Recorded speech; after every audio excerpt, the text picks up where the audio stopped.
ND ini, paket Ansijen ini harus menang besar. Bukan sekedar menang, tapi menang besar. Kenapa? Ini waka kita. Saya harus tegaskan itu, ini waka.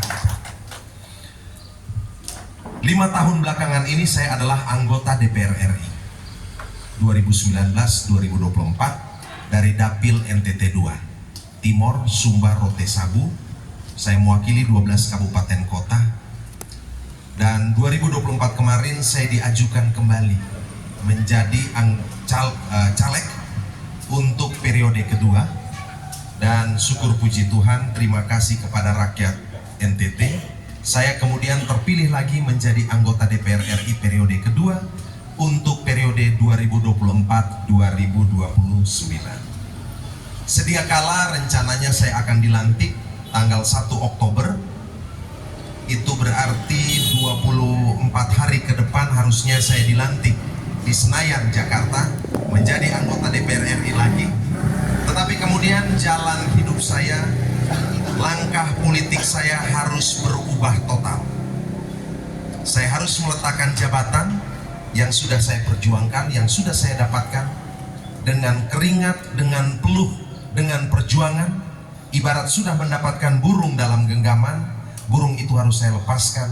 Dan hari ini saya harus berjuang mengejar burung yang masih ada di udara.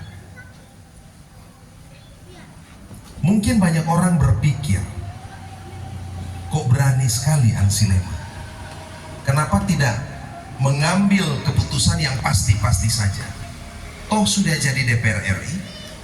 Kalau kerja baik, mungkin akan bisa jadi DPR lagi, periode ketiga, periode keempat, bahkan periode kelima seperti saya punya kakak FT ini, Veritaso. Kan begitu. Saya beberapa bulan lalu, sekitar bulan Mei awal itu dipanggil Sekjen PDI Perjuangan, Pak Hasto Kristianto. Dalam pertemuan itu Pak Hasto memberi sinyal ke saya, Ansi, kamu siap-siap, PDI akan ajukan kamu sebagai calon gubernur NTT. Tolong bicara sama istri dan keluarga, persiapkan diri dengan matang. Bingung saya ketika itu. Kerja legislatif aja sudah susah, berpeluh keringat, berjuang mati-matian, apalagi harus maju sebagai calon gubernur NTT. Ini bukan pilihan atau keputusan yang mudah buat saya. Saya ingin mengatakan ini supaya orang di NTT mengerti bahwa Ansi Lema maju sebagai calon gubernur NTT bukan atas dasar ambisi pribadi, tidak. Bukan dasar atas ambisi pribadi. Saya menerima tugas ini karena ini adalah sebuah tanggung jawab, sebuah penugasan. Dan kemudian setelah merenung, berkontemplasi, bahkan berdoa dan bersiarah sampai ke Roma Vatikan, ke Lourdes, saya kemudian memutuskan untuk maju sebagai calon gubernur NTT. Di beberapa billboard, di beberapa baliho dan tagline saya sering menulis Beta Cinta NTT. Inilah sesungguhnya dasar dari keputusan saya. Di kata kunci cinta. Karena cinta NTT, maka saya harus meninggalkan zona nyaman saya sebagai anggota DPR RI, meninggalkan Jakarta di mana saya sudah tinggal di sana selama 30 tahun. Saya harus meninggalkan Senayan, meninggalkan kenyamanan Jakarta, harus kembali pulang ke NTT. Dan sebelum kembali pulang ke NTT, harus berjuang bersama teman-teman PDI, teman-teman Hanura, teman-teman Partai Buruh, dan juga Partai Bulan Bintang. Dasarnya adalah cinta. Kalau cinta berarti ada keikhlasan memberi, ada ketulusan untuk melayani.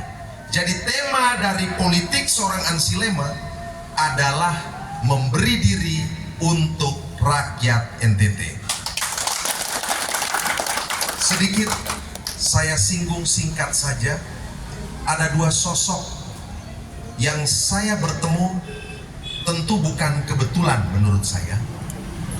Dalam permenungan dan kontemplasi saya, itu saya bertemu dengan Pater Paulus Budi Kleden SVD, yang hari ini menjadi Uskup Agung ND. Saya pada saat itu sekitar minggu ketiga bulan Mei pergi ke Roma bersama istri saya untuk berziarah pergi ke Vatikan.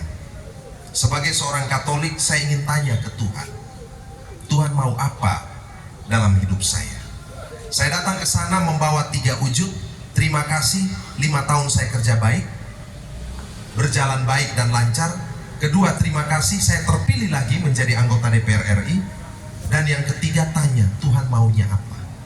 Saya tinggal di Generalat, di rumah pusat SVD dunia bersama Pater Paul Budi Kleden dan puluhan pastor dari seluruh dunia dan suster SSPS. Setiap pagi kami bangun, makan pagi bersama, siang kami siarah, malam ketemu Pater Budi. Tanggal 24 Mei, saya dan istri dan beberapa pastor ngobrol bersama Pater Budi Kleden. Kaget bangun pagi tanggal 25 Mei, Vatikan mengumumkan Pater Paulus Budi Kleden menjadi Uskup Agung ND. Semua kaget di situ. Saya kaget, istri saya kaget, semua pastor dan suster kaget.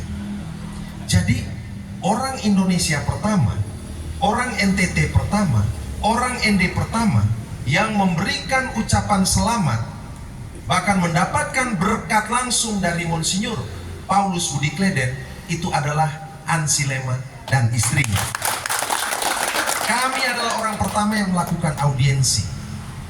Dan waktu saya menyapa, Monsinyur, selamat ya, Provisiat, Pater Budi masih, aduh Pak Ansi jangan dulu panggil Monsinyur, karena baru beberapa jam diumumkan. Tetapi apa makna yang saya tangkap di balik itu? Makna yang saya tangkap